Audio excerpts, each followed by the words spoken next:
નમસ્તે વિદ્યાર્થી મિત્રો, ધોરણ 6 વિષય ગણિત એમાં આજે આપણે ચેપ્ટર 5 પાયાના આકારોની સમજૂતીનો ભાગ 3 જોઈશું. ભાગ 2માં આપણે ખૂણો, લઘુ કાટકોણ અને સરળ કોણ વિશે માહિતી મેળવી હતી. આ વિડીયોમાં આપણે ખૂણો, લઘુકોણ અને ગુરુકોણ અને પ્રતિબિંબ કોણ વિશે માહિતી મેળવીશું. તો જોઈ લઈએ આ બધા ખૂણાને આપણે કેવી રીતે ઓળખી શકીએ. આપણે કાટખૂણા અને સરળ કોણ વિશે જાણીએ છીએ. કેમ તો કે આપણે આગળના વિડીયોમાં એને સમજી ગયા કે કાટખૂણો કોને કહેવાય, સરળ કોણ કોને કહેવાય. સમગ્ર અભ્યાસક્રમમાં બધા જ ખૂણા બંનેમાંથી કોઈ એક જ પ્રકારના હોય તે જરૂરી નથી. નિસરણી દિવાલ સાથે જે ખૂણો બનાવે છે અથવા તો ભોય તળિયા સાથે તે કાટકોણ કે સરળ કોણ નથી. હવે નિસરણી એટલે સીડી. આ જે દિવાલ અથવા તો ભોય તળિયા સાથે જે ખૂણો બનાવે છે એ કાટખૂણોય નથી કે સરળ કોણ પણ નથી. વિચારો, ચર્ચો અને લખો. શું આ કાટખૂણા કરતાં નાના છે? કાટખૂણા કરતાં મોટા છે? તમે સુથારનો કાટખૂણિયો જોયો છે? અંગ્રેજી મૂળાક્ષર L જે અહીંયા તમને બાજુમાં દેખાય છે તેનો ઉપયોગ તે કાટખૂણા માપવા કરે છે. આપણે કાટખૂણા માટે તેવું જ ટેસ્ટર બનાવીએ. આગળ જોઈએ આ કરો. પગલું 1, 2 અને 3. પગલાં 1માં કરવાનું છે કાગળનો ટુકડો લો, વચ્ચેથી વાળો અને સીધી ધારથી ફરીથી વાળો. આ થઈ ગયું તમારું ટેસ્ટર તૈયાર. હવે કામચલાઉ કાટખૂણિયા ટેસ્ટરનું અવલોકન કરો, જેને RA ટેસ્ટર કહીશું. તેની એક ધારનો અંત બીજા પર બંધ બેસતો છે તમને પૂછે છે. એના પછી જોઈએ, ધારો કે ખૂણો ધરાવતો કોઈ આકાર આપ્યો છે. તમે તમારા RA ટેસ્ટરનો ઉપયોગ આ ખૂણો ચકાસવા કરી શકશો. શું પેપરના ખૂણા સાથે તેની ધારો જોડાય છે? જો હા તો એ કાટખૂણો દર્શાવે છે, અને નથી જોડાતો તો એ કાટખૂણો નથી. પ્રયત્ન કરો. તમને પ્રયત્ન કરોમાં 4 દાખલા આપેલા છે. ઘડિયાળનો કાંટો 12 થી શરૂ કરી 5 પર જાય છે. લાસ્ટ વિડીયોમાં પણ આપણે એ રીતે જ ઘડિયાળના કાંટાથી જ આપણે કાટખૂણા સરળ કોણ સમજ્યા હતા. તો આમાં પણ આપણે ઘડિયાળના કાંટાથી સમજીશું. 12 થી શરૂ કરી 5 ઉપર જાય છે, તો 12 થી શરૂ કરીને 5 ઉપર જાય છે. શું ઘડિયાળના આ કાંટાનો આંટો એક કાટખૂણા કરતાં વધારે છે? તમને પૂછે છે. તો જોઈ લઈએ. એ પહેલાં આપણે ફરીથી ઘડિયાળના કાંટાનું એક રિવિઝન કરી લઈએ કે ઘડિયાળમાં કાંટાનું એક ચક્ર એક કાંટો છે. તમને ખબર જ છે આ પ્રકારની ઘડિયાળ છે. અહીંયા 12, 3, 6 અને 9. તો 12 થી શરૂ કરીને ફરી 12 ઉપર આવે એટલે એક ચક્ર થાય, જેને આપણે કહીએ છીએ એક કાંટો. 1/4 કાંટાથી ઓછું પરિભ્રમણ હોય તો એને આપણે કહીશું લઘુકોણ. લઘુકોણ કોને કહીશું? તો કે 1/4 આંટાથી ઓછું પરિભ્રમણ થાય. 1/4 આંટો એટલે આટલો, આનાથી પણ ઓછું થાય તો એને કહીશું લઘુકોણ. 1/4 આંટા જેટલું પરિભ્રમણ હોય એને કહીશું કાટકોણ. એટલે 1/4 જેટલું કરે તો એને આપણે શું કહીશું? તો કે કાટકોણ કહીશું. 1/4 આંટાથી વધારે અને 1/2 આંટાથી ઓછું પરિભ્રમણ હોય તો ગુરુકોણ. એટલે કાટખૂણિયાથી વધારે અને અડધાથી ઓછું હોય એને આપણે કહીશું ગુરુકોણ. 1/2 આંટો હોય એને તો આપણે શું કહીએ છીએ? સરળ કોણ કહીએ જ છીએ, અને એનું માપ હોય છે 180°. એટલે કે 1/2 વાળો જે હોય છે એને પરિભ્રમણને આપણે કહીએ છીએ સરળ કોણ. 1/2 આંટાથી વધારે પરિભ્રમણ કરે એને આપણે કહીશું પ્રતિબિંબ કોણ, જે આજે આપણે ભણવાનું છે. હવે જુઓ, તમારી આ ઘડિયાળ છે, અહીંયા 12 છે, 3, 6 અને 9. તો આમાં આપણે સરળ કોણ કોને કહીએ છીએ? તો કે 12 થી 6 સુધીનો એટલે કે અડધો આંટો હોય એને આપણે સરળ કોણ કહીએ છીએ, બરાબર. પણ 12 થી 8 વાગ્યા હોય તો આ સરળ કોણ કરતાં વધી જાય છે. 1/2 આંટાથી શું થઈ જાય છે? વધી જાય છે. તો જે આ ખૂણો થયો એને આપણે કહીશું પ્રતિબિંબ કોણ. આગળ જોઈએ, તમને શું કહેવા માગતા હતા? પ્રયત્ન કરો. એમાં ઘડિયાળનો કાંટો 12 થી શરૂ કરી 5 ઉપર જાય છે. શું ઘડિયાળના કાંટાનો આંટો એક કાટખૂણા કરતાં વધારે છે? કાટખૂણા કરતાં વધારે છે, તમને એવું પૂછે છે. હવે જો 12 થી ચાલુ કરે છે અને 5 પર જાય છે. હવે કાટખૂણે તો 3 બને, તો કાટખૂણા કરતાં તો વધારે જાય જ છે ને. તો કે હા, ઘડિયાળનો કાંટો 12 થી શરૂ કરી 5 પર જાય છે તો કાંટાનો આંટો એક કાટખૂણા કરતાં વધારે છે. આ 3 ઉપર આવે ત્યારે એક કાટખૂણો થાય, પણ આ તો 3ની જગ્યાએ 5 વાગ્યા છે તો કાટખૂણા કરતાં વધારે કહી શકાય. બીજો તમને પ્રશ્ન એવો પૂછેલો છે, ઘડિયાળનો કાંટો 5થી શરૂ કરી 7 ઉપર ખસે તે કેટલા ખૂણો બનાવશે? હવે જુઓ, ઘડિયાળનો કાંટો છે 5 ઉપરથી ખસીને 7 ઉપર જાય એટલે આટલું ખસે છે, ત્યારે તે કેટલો ખૂણો બનાવશે? શું તે ખૂણો એક કાટખૂણા કરતાં વધુ હશે? તમને પૂછ્યું છે કાટખૂણા કરતાં વધુ હશે? તો જોઈ લઈએ. ઘડિયાળમાં 2 ક્રમિક અંકો વચ્ચેના ખૂણાનું માપ કેટલું છે? તો કે 30. 2 ક્રમિક અંકો એટલે કે જો 5 અને 6ની વચ્ચેનું માપ કેટલું હશે? 30°. 6 અને 7ની વચ્ચેનું માપ કેટલું હશે? 30°. 7, 8 અને 9ની વચ્ચેનું માપ, 9 અને 10ની વચ્ચે, 10 અને 11, 11 અને 12, એવી રીતે બધા ખૂણા વચ્ચેનું માપ કેટલું હોય? ક્રમિક 2 અંકો વચ્ચેનું માપ કેટલું હશે? તો કે 30° છે. ઘડિયાળનો કાંટો 5થી શરૂ કરીને 7 પર ખસે એટલે 2 એકમ ખસે છે, 5થી 6 અને 6થી 7, તો 30 કેટલી વાર આવ્યા? તો કે 30° 2 વાર આવ્યા, તો કે 30° ગુણ્યા 2 એટલે કે 60°નો ખૂણો બનાવે છે. એટલે કે આ ખૂણો જે છે કાટખૂણા કરતાં વધારે નથી. કેમ? તો કે કાટખૂણાનું માપ હોય છે 90° અને જે આ 2 અંક વચ્ચેનું માપ છે એ 30° હોય છે, અને આપણે 2 ખસ્યા એટલે 30 ગુણ્યા 2 એટલે કે 60°નો ખૂણો બનાવે છે. એટલે કે એક કાટખૂણા કરતાં વધુ હશે નહીં. એટલે કે કાટખૂણો હોય છે 90નો હોય છે, અને આપણે કેટલો બન્યો? 60નો માપ બન્યો. દાખલા નંબર 3 જોઈએ. નીચેનો સમય દર્શાવતી ઘડિયાળ દોરી આર ટેસ્ટર વડે ખૂણો ચકાસો. એમાં તમને 4 આપેલા છે. 12થી શરૂ કરી 2 પર ખસે છે. હવે જુઓ, 12થી શરૂ કરીને 2 પર ખસે છે. તમને અહીં આકૃતિમાં બતાવ્યું છે 12 વાગ્યા અને 2 વાગ્યા. કલાક કાંટાને 12 ઉપરથી 2 ઉપર જવાની આકૃતિ અહીં તમને બાજુમાં બતાવી છે. તો આ કાટખૂણા કરતાં વધારે છે કે ઓછું છે ખૂણો એ તમારે જોવાનું છે. આ માપ કેવું છે? કાટખૂણા કરતાં ઓછું છે. કાટખૂણો ક્યાં બને? 3 ઉપર આવે ત્યારે કાટખૂણો બને. તો આ માપ કાટખૂણા કરતાં ઓછું છે. એના પછી જોઈએ બીજું, 6થી શરૂ કરીને 7 પર ખસે છે. હવે 6થી શરૂ કરી 7 પર ખસે છે, તો એની આકૃતિ તમને બતાવેલી જ છે. તો આ કેવું છે? કાટખૂણા કરતાં ઓછું છે. ત્રીજું જોઈએ, 4થી શરૂ કરીને 8 ઉપર. 4થી શરૂ કરે છે અને 8 ઉપર જાય છે. તો આ શું છે? આકૃતિમાં દર્શાવ્યા પ્રમાણે કાટખૂણા કરતાં વધુ માપ છે. કેવું માપ છે? તો કે વધુ માપ છે. અને ચોથું, 2થી શરૂ કરીને 5 ઉપર. હવે 2થી શરૂ કરે છે અને 5 ઉપર જાય છે. તો આ કયું માપ કહેવાય? કાટખૂણા કરતાં વધારે, કાટખૂણા કરતાં ઓછું, કે કાટખૂણા જેટલું? તો કે તમને અહીંયા દેખાય છે કે સ્પષ્ટ કે અહીંયા કાટખૂણો બને છે, એટલે કાટખૂણા જેટલું માપ છે. દાખલા નંબર જે 4 છે, ખૂણા સાથે 5 જુદા જુદા આકાર લો. એ તમારે શું કરવાનું છે વિદ્યાર્થી મિત્રો? આ તમારે જાતે કરવાનું છે. આપણે આગળ જોઈએ બીજા નામ. બીજા નામમાં તમને શું કીધું છે કે કાટખૂણા કરતાં નાનું માપ ધરાવતા ખૂણાને લઘુકોણ કહે છે. જેમ કે છત, ચીચવો, ખુલ્લું પુસ્તક, આ બધા જે છે એ કાટખૂણા કરતાં નાનું માપ ધરાવે છે. એને આપણે શું કહીશું? લઘુકોણ કહે છે. જે મેં તમને અહીંયા સમજાયું, કાટખૂણા કરતાં ઓછું માપ હોય એને આપણે કહીશું લઘુકોણ.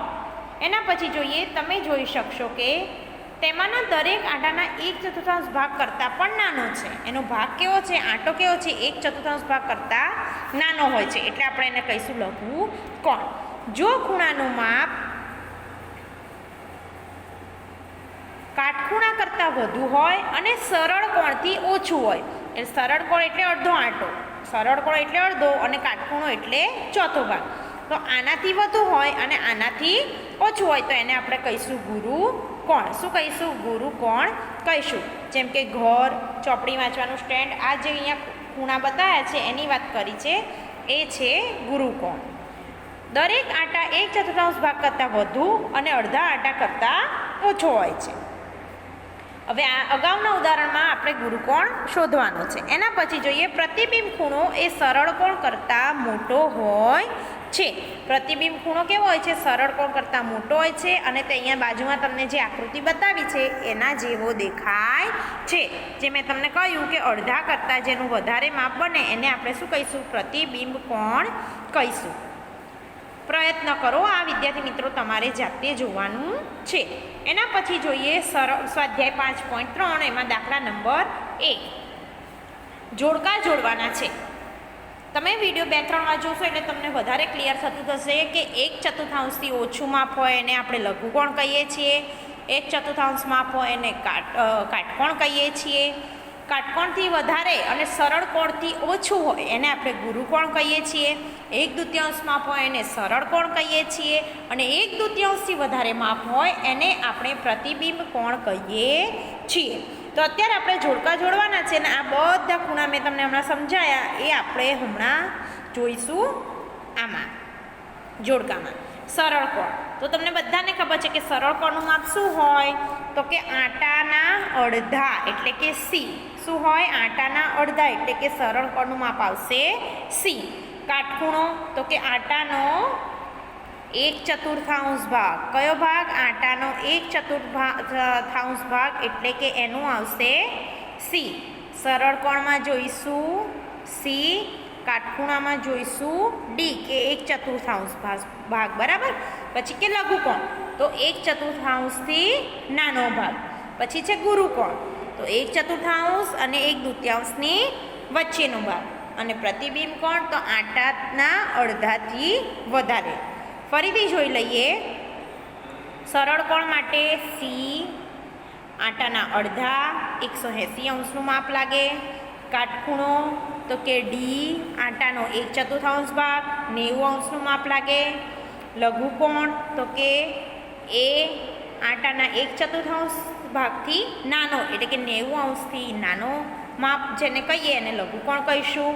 એના પછી છે ગુરુકોણ તો કે ઈ આટાના 1/4 અને 1/2 ભાગની વચ્ચે 90 કરતાં વધારે માપ હોય. અને પ્રતિબિંબ કોણ એટલે કે બી એટલે આટાના અડધાથી વધારે એટલે કે 180 વધારે માપ હોય એને આપણે કહીશું પ્રતિબિંબ કોણ. એના પછી જોઈએ દાખલા નંબર 2. નીચે દર્શાવેલ ખૂણાઓનું કાટખૂણો, લઘુકોણ, ગુરુકોણ, સરળ કોણ અને પ્રતિબિંબ ખૂણામાં વર્ગીકરણ કરો.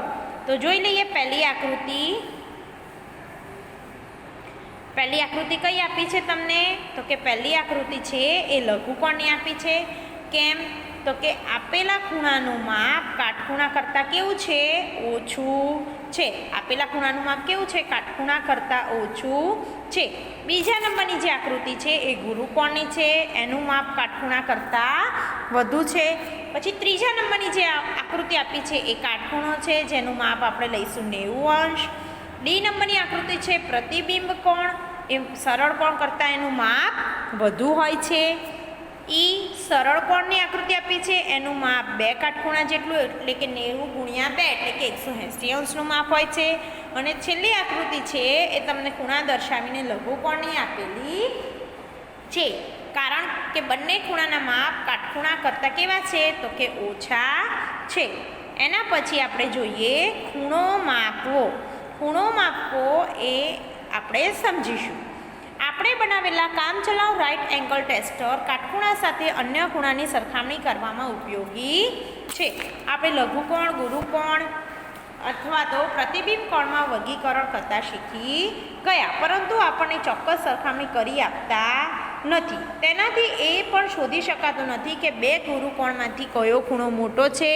સામાન્ય રીતે અથવા તો ચોક્કસ રીતે સરખામણી કરવા માટે આપણે શેની જરૂર પડે છે? ખૂણા માપવાની જરૂર પડે છે. અને ખૂણો માપવા માટે આપણે કોણ માપકનો ઉપયોગ કરીશું. ખૂણાનું માપ આપણે શેમાં દર્શાવીએ છીએ? અંશમાં દર્શાવીએ છીએ. તો કે 30°, 60°, પછી 90°. તો ખૂણાનું માપ આપણે શેમાં દર્શાવીએ છીએ? અંશમાં દર્શાવીએ છીએ. આખા પરિભ્રમણને આપણે 360 ભાગમાં વહેંચીએ છીએ. દરેક ભાગને 1 અંશ કહીએ છીએ. 360 લખીએ તો તેને 360° એમ વાંચી શકાય. વિચારો, ચર્ચો અને લખો. એક અડધા આટામાં કેટલા અંશ થાય? એક કાટખૂણાના સરળ કોણના તો કે કાટખૂણાના તો તમને ખબર છે કે કાટખૂણાના અંશ થાય 90° અને સરળ કોણના અંશ થાય 90°ના ડબલ એટલે કે 180°. 180 અને 360માંથી કેટલા ખૂણા રચાય? આ બધું તમારે કરવાનું છે. કંકણનો ઉપયોગ કરી વર્તુળાકાર ભાગ કાપો અથવા જેટલી જ એક ગોળાકાર શીટ લો. આકૃતિમાં દર્શાવેલ આકાર મેળવવા તેને 2 વખત વાળો અને એને કહેવાય છે 1 ચતુર્થાંશ. 3 નંબર, હવે તેને ખોલો, વચ્ચેથી ગળી પડેલ અર્ધવર્તુળ દેખાશે. ગળી પર 90 અંશ લખો. જે તમને અહીંયા આપેલું છે એ રીતે તમારે વર્ક કરવાનું છે. એના પછી તમને કાગળની અલગ અલગ કોણ માપક બનાવતા શીખવાડ્યું છે, જે તમારે વાંચીને તમારે ઘરે ટ્રાય કરવાનો રહેશે. એના પછી તમને બધાને ખબર છે તમારા કંપાસ બોક્સમાં એક કોણ માપક આપેલું હોય છે. શું આપેલું હોય છે? કોણ માપક આપેલું હોય છે. જે અહીંયા તમને આકૃતિ દેખાય છે એના જેવું દેખાય છે. તમારી કંપાસ પેટીમાંથી તૈયાર આપેલું કોણ માપક જુઓ. તેની વક્રધરી 180 સરખા ભાગમાં વિભાજિત કરેલી હોય છે. જુઓ, આ 180 જે સીધી લાઈન છે એ 0થી લઈને 180નું માપ દર્શાવે છે. દરેક ભાગ 1 અંશ જેટલો હોય છે. જમણી બાજુ 0 હોય છે, જો અહીંયા 0 દેખાય છે, અને ડાબી બાજુના અંતે 180 હોય છે. તે જ રીતે ઉલટા પણ અંક દર્શાવેલા હોય છે. બંને રીતે અંક દર્શાવેલા હોય છે. ધારો કે તમારે ખૂણા ABCનું માપન કરવું છે. તમે આ ખૂણો દોર્યો છે ને એનું માપ કરવું છે, તો તમને ખબર છે કે એ માપન કરીએ તો કેટલા અંશનો થાય છે? તો કે 40 અંશનો થાય છે. એના પછી જોઈએ, સીધી ધારનું મધ્યબિંદુ ખૂણાના શિરોબિંદુ B પર આવે તે રીતે ગોઠવો. તમારે પહેલાં ખૂણો દોરતા શીખવાનો છે. કિરણ BC કાટખૂણિયાની સીધી ધાર પર બને રીતે કાટખૂણિયાને ગોઠવો. કાટખૂણિયા પર 2 માપ લો. સીધી ધાર સાથે 0 અંશ સંકળાયેલું છે. એવી રીતે તમારે ગોઠવીને કરવાનું છે. અને ચોથું છે, વક્ર જે કિરણ BA પર દેખાય છે, વક્રની ધાર પરનું માપ એ આપેલા ખૂણાનું માપ દર્શાવે છે. હવે આપણે લખીશું માપ એમ એટલે માપ ખૂણાની સાઇન અને ABC બરાબર 40 અંશ, અથવા સરળ રીતે લખી શકાય કે ખૂણો ABC બરાબર 40 અંશ. હવે જોઈએ આપણે સ્વાધ્યાય 5.4. એના પહેલાં આપણે જોઈ લઈએ થોડી નોટ્સ કે કોઈ પણ ખૂણાનું માપ કોણ માપકથી માપી શકાય છે. કોણ માપક વડે 0થી 180 અંશ સુધીનું માપ જાણી શકાય છે. લઘુકોણનું માપ 90થી ઓછું, કાટખૂણાનું માપ 90, ગુરુકોણનું માપ 90થી વધારે, 180થી ઓછું હોય છે. સરળ કોણનું માપ 180 અને પ્રતિબિંબ કોણનું માપ 180થી વધારે છે, જેની તમને જાણકારી છે. ઘડિયાળમાં 2 ક્રમિક અંકો વચ્ચે ઘડિયાળના કાંટા વડે બનતા ખૂણાનું માપ કેટલું હોય છે? તો કે 30 અંશ હોય છે. તો કે આખી ઘડિયાળનું માપ આપણે શું કહીએ છીએ? 360 અંશ. તો કે 90 4 કાટખૂણા બને છે એટલે 90 × 4 એટલે 9 ચોક 36, 360 અંશ. અને 12 અંક આપેલા હોય છે એટલે કે 12 અંકને 360 વડે 360 અંશ ભાગ્યા 12 એટલે કે 2 અંકો વચ્ચે કે 12 અને 1 વચ્ચેનું માપ તમને કેટલું જોવા મળે? તો કે 30 અંશ. 1 અને 2 વચ્ચેનું તો કે 30 અંશ. તો આ રીતે ઘડિયાળમાં ગણતરી થાય છે. એના પછી આપણે સ્વાધ્યાય 5.4 જોઈએ. સ્વાધ્યાય 5.4. હવે જોઈએ સ્વાધ્યાય 5.4. દાખલા નંબર 1, કાટખૂણા અને સરળ કોણનું માપ કેટલું છે? તો તમને ખબર છે કે કાટખૂણાનું માપ હોય છે 90 અંશ અને સરળ કોણનું માપ હોય છે 180 અંશ. એટલે કે કાટખૂણાનું માપ છે 90 અંશ અને સરળ કોણનું માપ છે 180 અંશ. એના પછી ખરા ખોટા છે ABCDE. લઘુકોણનું માપ 90 કરતાં નાનું હોય છે, તો કે આ વિધાન સાચું છે. ગુરુકોણનું માપ 90 કરતાં નાનું હોય છે, તો કે આ વિધાન ખોટું છે. ગુરુકોણનું માપ 90 કરતાં મોટું હોય છે. સરળ કોણનું માપ 180 કરતાં વધુ છે, આ વિધાન કેવું છે? ખોટું છે. પ્રતિબિંબ કોણનું માપ 180 કરતાં વધુ છે, તો આ વિધાન શું છે? સાચું છે. પ્રતિબિંબ કોણનું માપ 180 કરતાં વધુ હોય છે. એક આખા પરિભ્રમણનું માપ 360 અંશ છે, તો કે હા, આ વિધાન સાચું છે. જો માપખૂણો A 50, માપખૂણો B 35 હોય તો માપખૂણો A > ગ્રેટર ધેન માપ ખૂણો બી. તો કે આ વિધાન સાચું છે. જે માપ મોટું હોય એની બાજુ ખુલ્લું પાંખ્યું આવે તો માપ એ મોટું છે, એની બાજુ ખુલ્લું પાંખ્યું છે. હવે તમે નીચે આપ્યો છે દાખલા નંબર 3. નીચેના ખૂણાઓના માપ લખો. લઘુકોણ, ગુરુકોણ, દરેકના ઓછામાં ઓછા 2 ઉદાહરણ આપો. આપણે પહેલાં લઘુકોણના માપ લખીએ તો 90 કરતાં જે નાના માપ છે એને તમે કોઈ પણ 90 કરતાં નાના માપના માપ લખી શકો છો. તો દરેકના ઓછામાં ઓછા 2 ઉદાહરણ. તો એક તો 40° લખી શકાય 90 કરતાં નાનું, 50° લઘુકોણમાં આવી શકે, 82° આવી શકે, 85° આવી શકે. જે માપ 90 કરતાં નાનું હોય એ બધા આવી શકે. બીજું છે ગુરુકોણ. તો ગુરુકોણમાં તમારે 90 કરતાં બધા માપ કેવા લેવાના? તો કે મોટા લેવાના. તો કે 90 કરતાં મોટામાં 95 આવી શકે, 105° આવી શકે, 170° આવી શકે.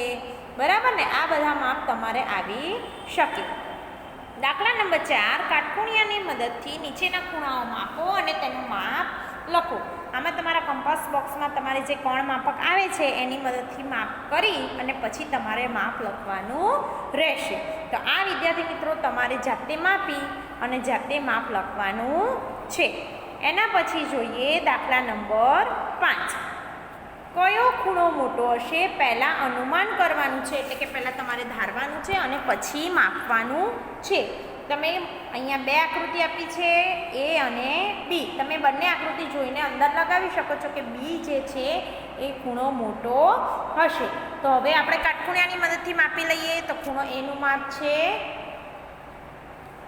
40° અને ખૂણા બેનું માપ છે 65°. ખૂણા એનું માપ છે 40 અને ખૂણા બીનું માપ છે 65°. એના પછી જોઈએ દાખલા નંબર 6. આપેલા 2 ખૂણામાંથી કયા ખૂણાનું માપ વધુ હશે? પહેલાં અનુમાન, પહેલાં તમારી જાતે તમારે કલ્પવાનું છે અને પછી એનું માપ લગાવવાનું છે. તો અહીંયા પણ 2 આકૃતિ આપી છે, એ અને બી. તો તમે જોતા નક્કી કરી શકો કે બી જે છે એ આકૃતિ મોટી છે, એટલે કે આનું માપ વધારે હશે. હવે તમે કાટખૂણિયાની મદદથી માપો તો એનું માપ થાય છે 45° અને બીનું માપ થાય છે 60°. એના પછી દાખલા નંબર 7 જુઓ. નીચેની ખાલી જગ્યાઓ લઘુ, ગુરુ, કાટખૂણા અને સરળકનો ઉપયોગ કરીને પૂરો. તો એવો ખૂણો કે જેનું માપ કાટખૂણા કરતાં ઓછું છે. હવે આને આપણે શું કહીશું? તો કે કાટખૂણા કરતાં ઓછું હોય એને આપણે કહીશું લઘુકોણ. શું કહીશું? લઘુકોણ. તો પહેલાંનો આન્સર આવે લઘુકોણ. એના પછી એવો ખૂણો કે જેનું માપ કાટખૂણા કરતાં વધુ છે. તો કાટખૂણા કરતાં મોટું અથવા તો વધુ માપ હોય એને આપણે શું કહીએ છીએ? તો કે ગુરુકોણ. કાટખૂણા કરતાં વધુ હોય એને આપણે શું કહીએ છીએ? ગુરુકોણ કહીએ છીએ. સી. એવો ખૂણો કે જેનું માપ 2 કાટખૂણાના માપના સરવાળા જેટલું હોય. હવે 2 કાટખૂણા, તો એક કાટખૂણાનું માપ કેટલું હોય? તો કે 90° હોય. તો કે 2 કાટખૂણા એટલે 90 × 2 180°. તો 180° એટલે એનો મતલબ આ થયો કે 2 કાટખૂણાના માપના સરવાળા જેટલું. એટલે જેનું માપ 180 હોય એને તમારે કાટખૂણો ખૂણો ઓળખાવાનો છે. તો 2 માપ કાટખૂણા જેટલા હોય એટલે એને આપણે કહીએ છીએ સરળ કોણ. એટલે ત્રીજાનો જવાબ આવશે સરળ કોણ. એના પછી જોઈએ 2 ખૂણાના માપનો સરવાળો કાટખૂણા જેટલો છે. તો તેમાંનો દરેક ખૂણો ખાલી જગ્યા છે. તો 2 ખૂણાનો સરવાળો કાટખૂણો છે એટલે કાટખૂણો સરવાળો છે. તો બંને ખૂણા કેવા હશે? 90 કરતાં નાના જ હોવાના. તો 90 કરતાં નાનું માપ હોય તો એને આપણે શું કહીએ છીએ? તો કે લઘુકોણ. તો ડીનો આન્સર આવે છે લઘુકોણ. એના પછી 2 ખૂણાના માપનો સરવાળો સરળ કોણ જેટલો એટલે કે 180° જેટલો અને એક ખૂણો લઘુકોણ છે. તો બીજો ખૂણો કયો હોવાનો? તો કે ગુરુકોણ હોવાનો. બીજો કોણ કયો હોવાનો? તો કે ગુરુકોણ હોવાનો. એટલે લઘુકોણનું માપ 90 કરતાં ઓછું હશે અને બીજું માપ એ 180 થી વધારે હશે. અને બંનેનું માપ કેટલું હશે? 180 જેટલું હશે. એટલે એનો આન્સર આવશે ગુરુકોણ. આગળ જોઈએ દાખલા નંબર 8. દરેક આકૃતિમાં દર્શાવેલા ખૂણા, તમને આ જે દર્શાવેલા ખૂણા જે છે એનું તમારે કાટખૂણો જે માપ છે એને પહેલાં આંખોથી અનુમાન લગાવવાનું છે અને પછી કાટખૂણિયાની મદદથી સાચા માપ લખવાના છે. આ બધા તમને જે માપ દર્શાવ્યા છે, ખૂણા દર્શાવ્યા છે એનું તમારે પહેલાં અનુમાન કરવાનું છે અને પછી તમારે કાટખૂણિયાની મદદથી માપીને સાચા માપ લખવાના છે. તો આ વિદ્યાર્થી મિત્રો તમારે તમારે હોમવર્ક રહેશે. એના પછી જોઈએ દાખલા નંબર 9. દરેક આકૃતિમાં ઘડિયાળના 2 કાંટા વચ્ચેનો ખૂણો શોધો. તમને 3 આકૃતિ આપી છે, ત્રણેયમાં અલગ અલગ વગાડ્યા છે. એકમાં 9 વાગ્યા છે, એકમાં 1 અને એકમાં 6.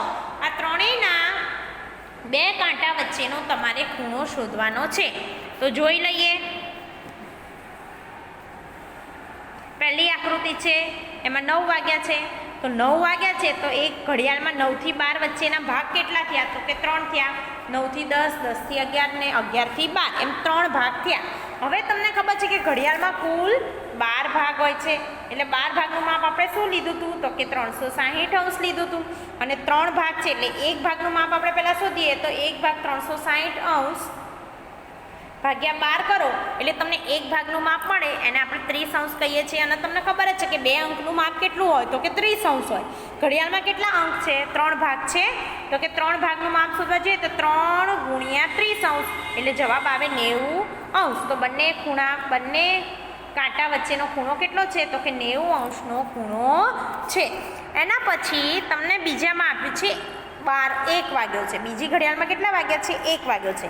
તો 12 થી 1 વચ્ચેનો ભાગ કેટલો? તો કે 1 જ. તો એક ભાગનું માપ કેટલું થાય? 30 અંશ થાય. તો 2 કાંટા વચ્ચેનો ખૂણો કેટલો થયો? તો કે 30 અંશનો ખૂણો કહેવાય. એના પછી ત્રીજી ઘડિયાળમાં 6 આપ્યા છે. તો ઘડિયાળમાં 12 થી 6 વચ્ચેના ભાગ કેટલા થાય? તો કે 6 ભાગ થાય. 12 થી 1 નો 1 ભાગ, 1 થી 2 નો 2 ભાગ. એવી રીતે 12 થી 6 ના કેટલા ભાગ? તો કે 6 ભાગ. તો 6 ભાગનું માપ કેટલું કહેવાય? તો કે એક એકમ વચ્ચેનું અંતર 30 અંશ છે. તો 6 ભાગનું માપ 6 ગુણ્યા 30 અંશ એટલે કે 180 અંશ. તો 2 કાંટા વચ્ચેનો ખૂણો કેટલો થાય? 180 અંશ થાય. એના પછી જોઈએ દાખલા નંબર 10. દાખલા નંબર 10માં તમને તપાસવાનું કહ્યું છે. તમને બાજુમાં આકૃતિ આપી છે. આપેલ આકૃતિમાં ખૂણાનું માપ 30 અંશ છે. બહિર્ગોળ લેન્સ વડે આ આકૃતિ જુઓ. શું ખૂણો મોટો લાગે છે? શું ખૂણાનું માપ બદલાય છે? તમારે એ ચેક કરવાનું છે. તો જોઈ લઈએ. આ બહિર્ગોળ લેન્સથી જોતાં ખૂણાનું માપ મોટું લાગતું નથી. વળી ખૂણાનો આકાર પણ બદલાયેલો જોવા મળતું નથી. બહિર્ગોળ લેન્સથી માત્ર ખૂણાનું ચિત્ર મોટું દેખાય છે. એનાથી તમારા માપમાં કોઈ ફેર પડતો નથી. હવે દાખલા નંબર 11. એમાં તમને એક બાજુમાં આકૃતિ આપેલી છે અને એ આકૃતિમાં દરેક ખૂણા તમારે માપવાના છે અને એમાં તમારે વર્ગીકરણ કરીને દરેકનો માપ લખવાનો છે અને એનો પ્રકાર લખવાનો છે. તો જોઈ લઈએ. ખૂણો AOB. હવે આ ખૂણો છે AOB. આને તમે માપો એટલે એનું માપ થાય 40 અંશ. હવે 40 અંશ છે તો એનો પ્રકાર કયો લખીશું? તો કે લઘુકોણ. એનો પ્રકાર કયો આવે? તો કે લઘુકોણ આવે. એના પછી છે ખૂણો AOC. ખૂણો AOC. તો આ ખૂણો આખો કેટલો થયો? તો કે આ ખૂણો તમે આખો માપો તો 125 અંશનો થાય છે. હવે 125 અંશ એટલે 90 અંશથી તો વધી ગયા. તો 90 અંશથી વધી ગયા તો આનું માપ આવશે ગુરુકોણ. શું આવશે? એનો પ્રકાર ગુરુકોણ આવશે. એના પછી ત્રીજો BOC. ખૂણો BOC. હવે આ ખૂણો તમને પૂછ્યું છે. આ ખૂણો તમારે કેટલાનો થાય છે? તો તમે માપો ને તો તમને આ ખૂણો થાય 85 અંશનો. તો 85 છે તો 90 કરતાં નાના એટલે આ ખૂણો નો પ્રકાર કેવો થાય? તો કે લઘુકોણ થાય છે. એના પછી છે ખૂણો DOC. ખૂણો DOC. આ ખૂણો જે છે એનો માપ થાય છે. તમે કાટખૂણિયાની મદદથી માપો તો 95. તો 95 એટલે 90 કરતાં વધી ગયું તો એનો પ્રકાર થાય ગુરુકોણ. એના પછી જુઓ ખૂણો DOA. DOA એટલે કે આ ખૂણાની વાત કરી છે. આ ખૂણો થાય છે 140 અંશનો. તો 140 અંશનો હોય એટલે 90 કરતાં વધી ગયો એટલે એનો શું આવશે? ગુરુકોણ જવાબ આવશે. એના પછી જોઈએ ખૂણો DOB. DOB એટલે કે આ સીધી લાઈન. આનો માપ તમારે શોધવાનું છે. તમને ખબર જ છે કે આનું માપ શું થાય? 180 અંશ થાય. 180 અંશવાળો પ્રકાર કયો હોય? તો કે સરળ કોણ પ્રકાર હોય. તો હું તમને વિદ્યાર્થી મિત્રો કોઠો બતાવી દઉં છું જેનાથી તમે કન્ફ્યુઝ થાવ નહીં. અને આ કોઠો તમારે તમારી નોટબુકમાં સ્વાધ્યાય 5.4 લખતી વખતે લખવાનો રહેશે. તમે જોઈ લો આ કોઠો કે કોઠામાં શું આપેલો છે, માપ કેવી રીતે છે. એના પછી નેક્સ્ટ વિડીયોમાં આપણે લંબરેખાઓ વિશે માહિતી મેળવીશું અને સ્વાધ્યાય 5.5 કરીશું. ત્યાં સુધી તમારે આટલું તમારી નોટબુકમાં કમ્પ્લીટ રાખવાનું છે.